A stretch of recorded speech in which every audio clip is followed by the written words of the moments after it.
Ang update sa inyo, yung mga viewers natin, magkakaroon na pala kayo ng poste ng kuryente dito. Ayan, ginagawa na.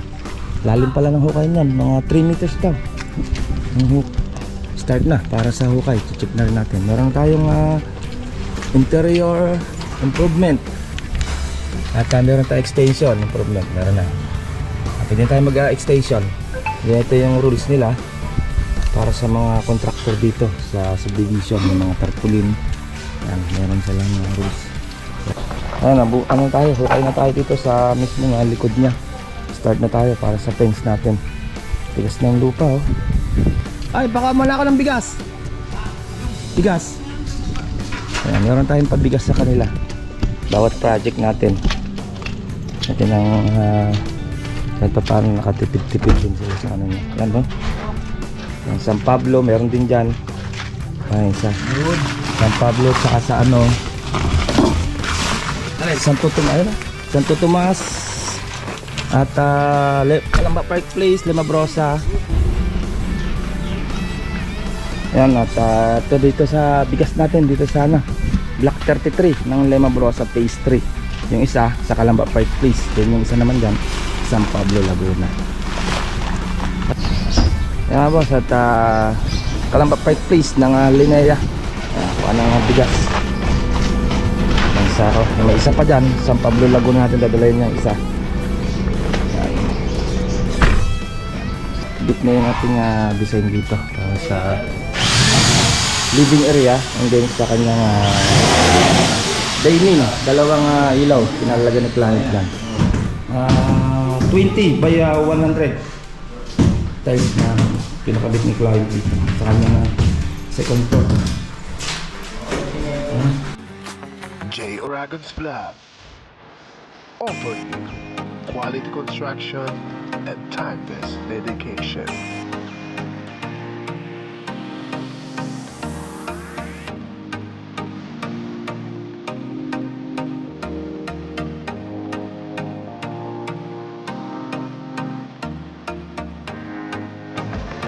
J.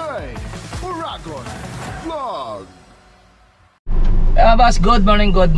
Ayan, at welcome back ulit sa ating YouTube channel and then sa ating Facebook page. Dito tayo sa Woodland 13 Martres ng ating project, Linea project natin. Check natin, start na tayo sa fence, nagpapahukay na tayo. And then check natin yung interior pang ibang napinsalo. Sa papinis na kami sa interior, taas baba, kumbaga ano na lang kami. Yung fence lang talaga iniintay namin, kaya hindi kami nagtatiles sa ground floor para iwas gas tayo kung doon na ikot yung mga team.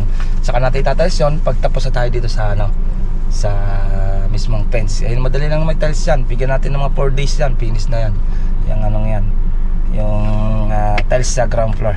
Okay, tara, samahan niyo ako at mamaya punta tayo sa Limabrosa Phase 3 and then sa Calamba Park Place payday ng mga team natin. Okay, tara, let's go. Kaya mga boss, good morning. The Woodland 13 Martres ng Cavite. Pa-order tayo ng materials, oh. At least hindi natin masyado matatambakan ng materials at no space sila. At hindi naman tayo pwede magtambak dito sa kalsada. Start na para sa hukay, check na rin natin. Meron tayong interior improvement at meron tayong extension improvement, meron na. Pwede tayo mag-extension. Ito yung rules nila para sa mga contractor dito sa subdivision ng mga tarpaulin. Yan, meron silang rules. Kaya tanggal muna yung tarpaulin. Okay na tayo dun. Mga boss, oh, hinukay na yung mga poste pala dito para sa kuryente. Anong lalim yan? Mga 10 feet? At iba ganyan kalalim?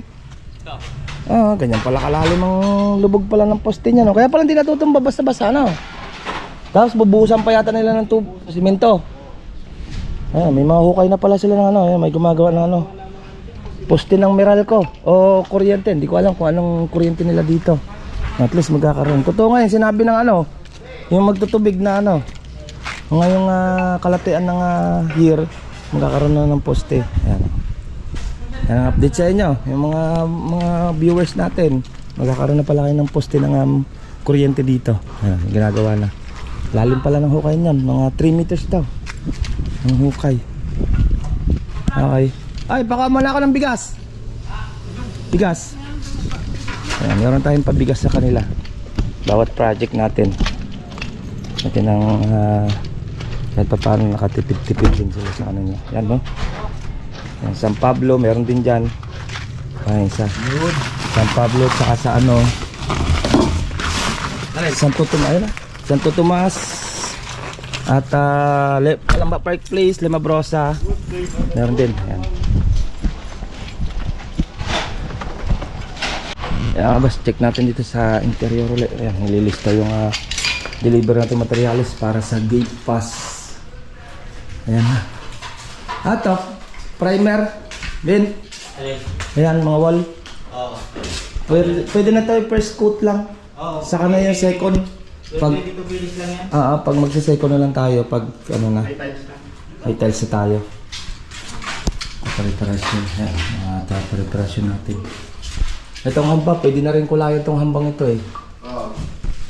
Ano lang yan? Black lang din naman ang kulay niya. Parang hindi isa kulang pa lang ng layuan. Alin sas?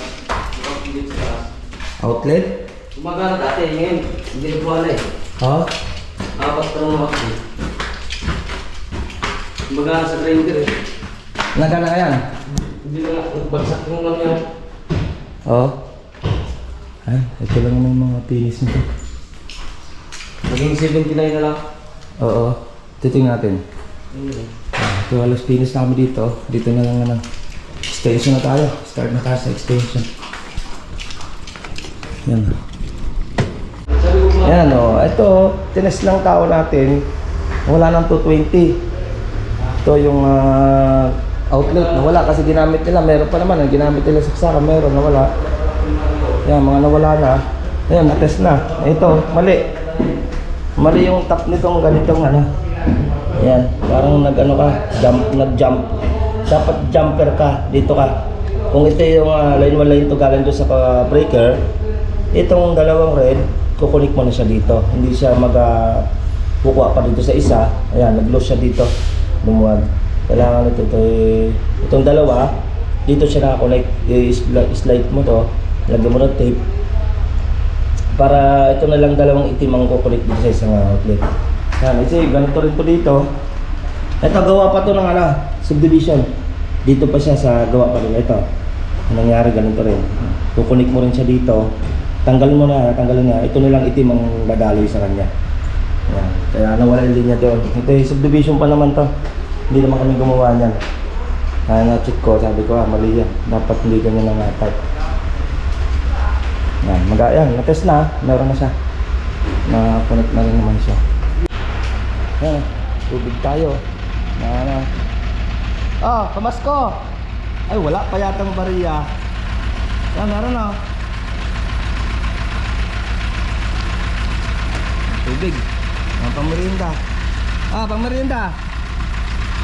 Malapit na tayo magkaroon ng poste ng kuryente Malapit ng kuryente. Nahukay na.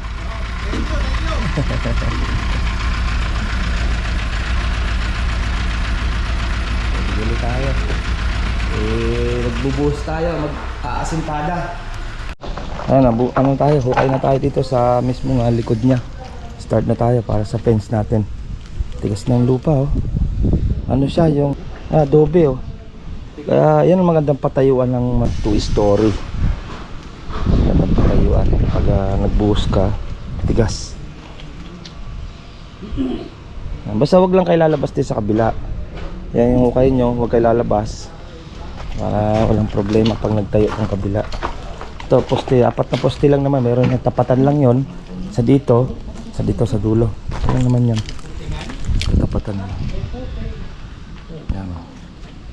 Okay na, start na tayo sa hukay. Ayan mga boss, yung ating kunting pasilip dito sa Woodland Tres Martires na Cavite natin project. Papunta naman naman sa Calamba Park Place and then sa Lemabrosa Phase 3.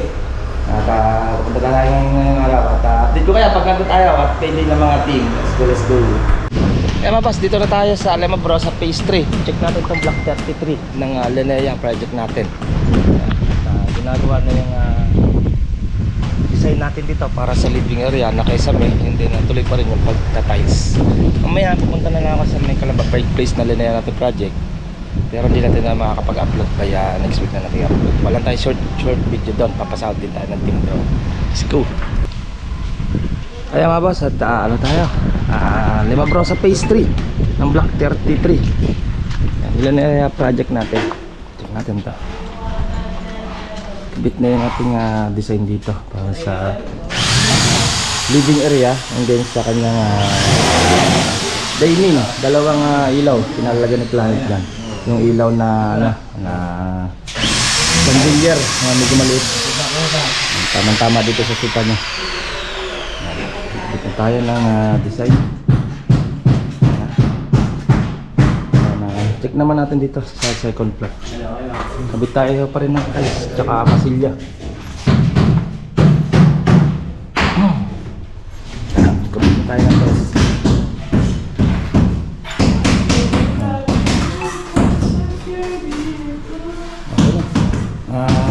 20 by 100 tiles na pinakabit ni client dito sa kanya na second floor. Okay na lang. Then to, nasilya na natin ang kisame. Then na pagkatapos ito, partition na tayo. Partition na tayo. Outlet, dinagdagan na natin mga outlet na. Pero pwede dito. Okay.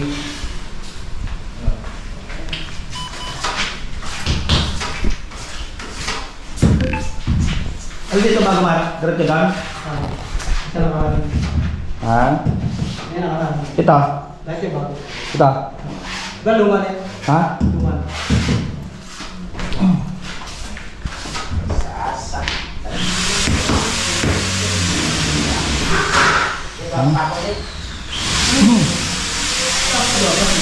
Isa tayo.